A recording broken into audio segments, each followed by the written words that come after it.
Jolene Carter was 32 years old, and she had spent most of her adult life believing that helping family was one of the clearest ways to show love. She was an architect with a steady career and a life that looked successful from the outside. For 3 years, she had quietly paid the mortgage on her parents' house. She never treated the money as a burden because she believed her parents had sacrificed for her when she was younger. Her father, Robert, and her mother, Evelyn, always told her that family stayed together through everything. Jolene believed those words. She also had a sister named Ava. Ava was younger, and somehow every small thing she did seemed to receive more attention than anything Jolene accomplished. When Ava needed help, everyone rushed toward her. When Jolene needed something, she was often told that she was strong enough to handle it herself. Jolene learned to stay quiet. She worked hard and kept moving forward. Then came her parents' 30th wedding anniversary. Robert and Evelyn planned a dinner at an expensive restaurant in downtown. Jolene was happy for them and wanted to celebrate. She called her mother and asked about the plans. Evelyn explained that the restaurant had limited seating and that only close family would attend. Jolene paused when she heard that. She asked if Ava would be there. Her mother said yes. Jolene asked about other relatives. Her mother said that everyone who mattered would be there. The words stayed in Jolene's mind still. She did not argue. She sent her parents a silver photo frame as an anniversary gift. She thought they might place a family picture inside it. She hoped the gesture would remind them that she cared. That evening, Jolene stayed home. Later, she opened social media and saw a new picture posted by Ava. The photograph showed Robert, Evelyn, Ava, and several relatives sitting together at the anniversary dinner. Everyone looked happy. Ava had written a caption beneath the photograph. "Family only. We finally have everyone together." Jolene stared at the screen. She felt something inside her become completely still. For years, she had paid bills. She had helped with medical expenses. She had helped when the roof needed repairs. She had helped whenever her parents called asking for money. Yet when they celebrated a family milestone, she had not been considered close family. She looked again at the photograph, then she typed a sentence beneath it. "Congrats, mortgage and taxes are all yours now." She posted the comment and put her phone down. Within moments, the situation changed. The post disappeared, then her phone began ringing again and again. Missed calls filled the screen. Messages started arriving from her mother, father, and Ava. For the first time, Jolene realized that her family had not been angry when she paid their bills. They were angry because she had finally reminded them that those payments had been coming from somewhere, and that somewhere was her. The calls continued for nearly an hour. Jolene did not answer any of them. She sat on the edge of her bed and watched the phone light up again and again. At first she felt guilty, then she felt confused. Finally she felt tired. She began thinking about all the years when she had tried to earn a place in her own family. When Jolene was a child, Ava could ask for something and receive praise for the smallest effort. If Ava helped carry groceries, everyone celebrated. Jolene remembered winning a science fair ribbon when she was younger. She had worked for weeks on the project. When she brought the ribbon home, her father smiled. Her mother looked at it and said that Ava had been doing well in school too. Jolene learned that her achievements did not create the same excitement. She stopped expecting praise. Instead, she became useful. As she grew older, she began helping with family expenses. When her parents needed help with their car, she paid. When medical bills arrived, she contributed. When the roof needed repairs, she covered part of the cost. Eventually, the mortgage became another responsibility. Robert and Evelyn never officially demanded that Jolene take over the payment. They simply explained that money was tight. She started sending money each month. 1 month became many. Many months became 3 years. During that time, her parents rarely called just to ask how she was doing. Most calls began with a problem. The electricity bill was higher. The car needed work. The insurance payment was due. The mortgage was short. Jolene always helped. She told herself that this was what family meant. Then Ava went through a divorce and returned to her parents' house. The family immediately gathered around her. Her mother cooked her favorite meals. Her father listened to her complaints. Jolene understood that Ava needed support.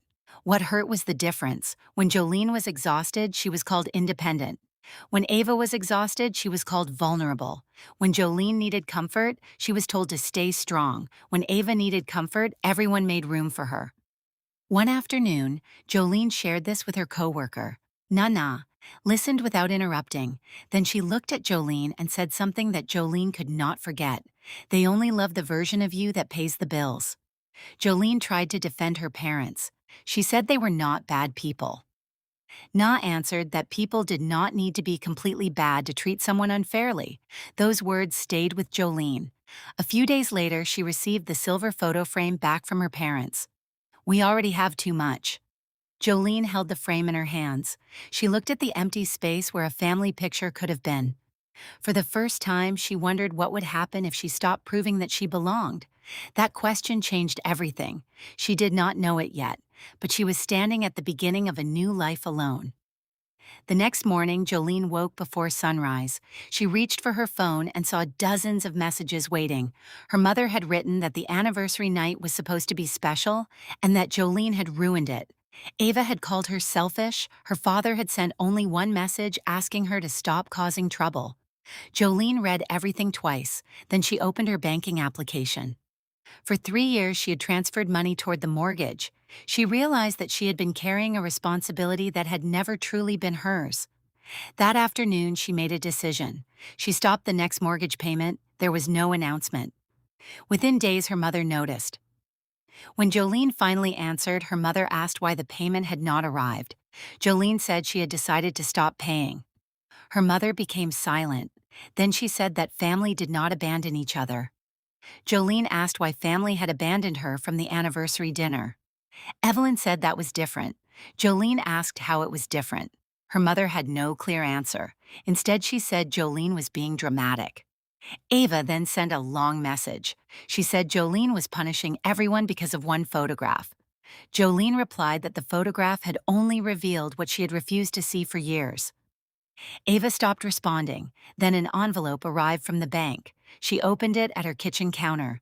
The letter explained that a refinancing agreement had recently been processed. Jolene felt confused. She had never requested a refinance. Her name appeared as the borrower. Another signature appeared beside it. She immediately called the bank. A manager named Ethan Davis answered. Jolene explained that she had not requested any refinancing. Ethan asked for identification and several details. After checking the account, he told her something that made her hands go cold.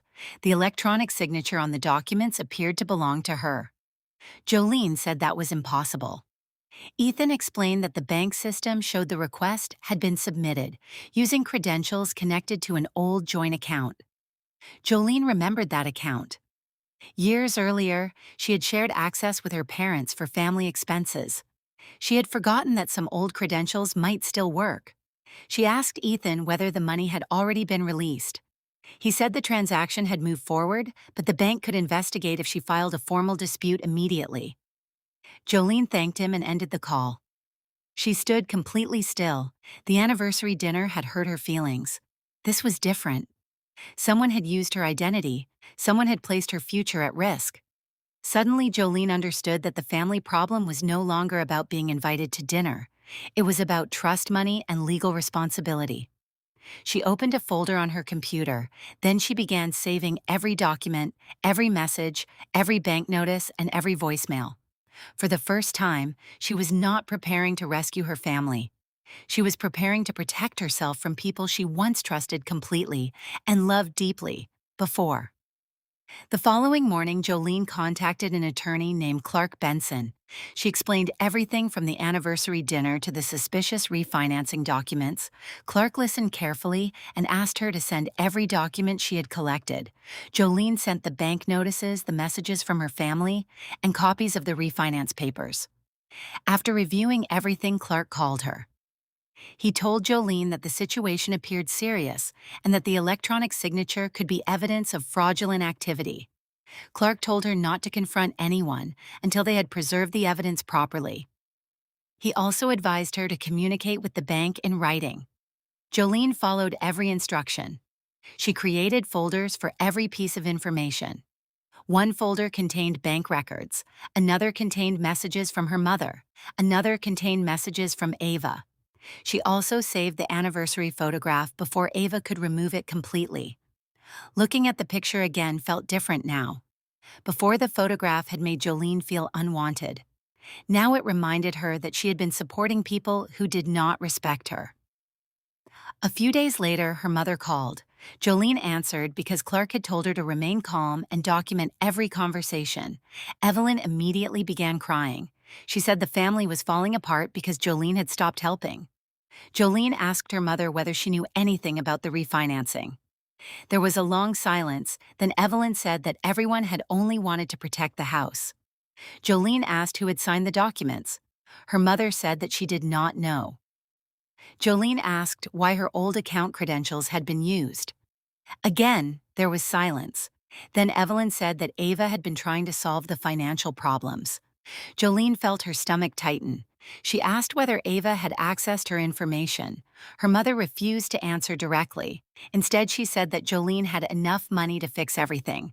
That sentence confirmed what Jolene had feared. They still saw her as the solution. They still expected her to repair every problem created by everyone else. Jolene ended the call. She sent the recording and notes to Clark. He told her they had enough reason to move forward with a formal complaint. The bank also opened an investigation. Ethan Davis remained in contact with Jolene and explained each step clearly. For the first time, someone involved in the situation treated her concerns seriously. Then an unexpected invitation arrived. Ava asked Jolene to meet the family for brunch. The message sounded friendly. It said they needed to talk and find a way to move forward. Jolene knew the meeting could be difficult. She also knew avoiding them would not solve anything, so she agreed. Before leaving her apartment, she placed the refinance documents into a folder. She looked at herself in the mirror. She was nervous but no longer afraid. She had spent years trying to keep peace inside her family. Now she understood that protecting her own future was necessary. When she arrived at the restaurant, Robert, Evelyn, and Ava were already sitting together. Jolene walked toward the table with the folder held tightly against her chest. Robert stood first and tried to smile. Evelyn reached for Jolene's hand, but Jolene gently moved her hand away. Ava looked uncomfortable. Nobody spoke. Then Robert said that they were glad she had come. Jolene sat down and placed the folder on the table. She wanted the conversation to stay calm. Ava said that everyone was tired of fighting. Jolene said that she was tired too. She had spent years paying bills, solving problems, and protecting the family. Then she asked why her name appeared on a refinance agreement she had never requested. Nobody answered. Jolene opened the folder. She placed copies of the documents in front of each person. Robert looked at the papers and became pale. Evelyn immediately said that nobody had intended to hurt Jolene. Jolene asked who had used her credentials. Ava looked toward her mother. Her mother looked toward Robert. Robert lowered his eyes. Jolene understood that everyone at the table knew more than they had admitted. She asked Ava directly whether she had accessed the old account. Ava said she had only tried to echo. Jolene asked what help meant when it placed a loan under another name. Ava became defensive. She said that the house was in danger and someone had to do something. Jolene replied that saving the house did not give anyone permission to use her identity. Evelyn began crying. She said that Jolene had enough money to handle the situation and that family should help family. Jolene looked at her mother for a long moment. She said that helping was a choice, fraud was not. The table became silent. Robert finally admitted that he knew about the refinance. He said he had believed everything would be fixed before Jolene discovered it. Jolene asked whether he had signed anything. Robert said he had not signed, using her name. Jolene asked whether he knew that someone had. He nodded. That answer hurt deeply. Her father had known that something was wrong and still allowed it to continue. Jolene closed the folder. She told them that the bank and attorney would handle the matter from that point forward. She would not make another payment toward the mortgage. She would not cover any legal costs. She would not provide money to protect the house. She would also not continue conversations designed to make her feel guilty. Ava accused her of destroying the family. Jolene answered quietly that the family had been destroying her trust for years. She stood up. Evelyn begged her to stay. Jolene said she had already stayed longer than she should have. Then she walked out of the restaurant. Outside, she breathed. Her hands shook. Yet she felt free. She knew the road ahead would be difficult. There would be paperwork and conversations, but she also knew one thing with certainty. She was finished sacrificing her future for people who refused to protect her ever again. The days after brunch were difficult for Jolene. The bank investigation became serious. Clark asked for records about the old account. Jolene gathered everything. She discovered that the credentials connected to the refinancing request had been used recently. She found messages showing they had discussed financial problems before the refinance. The evidence was impossible to ignore. Ethan Davis called Jolene and explained that the bank had placed restrictions on the disputed loan while the investigation continued. Jolene thanked him. For the first time, she could breathe without feeling that her future was collapsing. Then another problem arrived. The mortgage payments stopped. Robert and Evelyn had no money to cover the house. Jolene knew what would happen if the payments remained unpaid. She also knew that she could not return to the role she had occupied for years. She had given enough. Weeks passed. Her mother continued sending messages. Some were angry, some were emotional.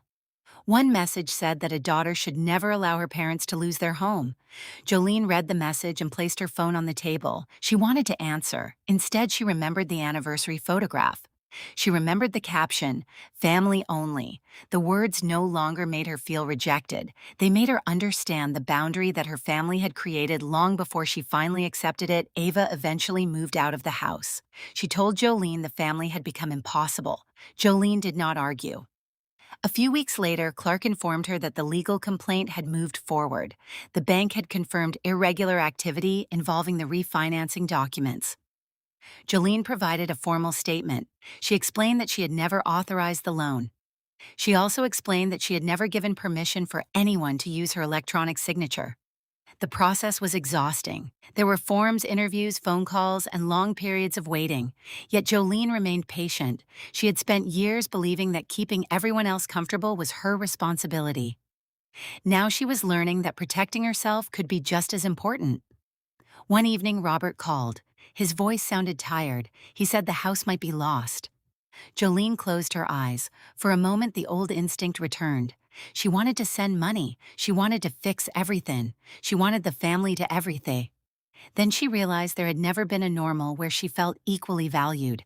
She told Robert that she was sorry he was facing a difficult situation, but she would not make another payment. Robert asked how she could do that. Jolene answered that she had already done more than enough. The call ended. A month later, the foreclosure process began. The house that Jolene had helped preserve for 3 years was finally in danger. This time, she did not run toward the crisis. She stepped back. She allowed the bank, the attorney, and the legal system to handle what the family had created. It hurt, but it was also the first time Jolene understood what peace could feel like. The foreclosure notice finally arrived at the family house. Robert called Jolene that evening. His voice sounded angry and frightened. He said the bank was taking everything and that Jolene was responsible for refusing to help. Jolene listened quietly. She wanted to remind him that she had paid the mortgage for 3 years. She wanted to remind him that someone had used her identity. Instead, she said that the consequences belonged to the people who had created them. Robert became silent. Then he asked whether she really intended to let the house disappear. Jolene answered that she had tried to save the house for years. She had given money when she could. She had helped with medical expenses. She had supported the family whenever someone needed help, but nobody had protected her when her identity was placed at risk. Robert said that family should forgive Jolene, replied that forgiveness did not mean continuing to accept harm. The call ended. A few weeks later, the house was finally lost through foreclosure. Evelyn blamed Jolene. She said that Jolene had enough money to prevent everything. Jolene did not respond. She had learned that every explanation became another argument.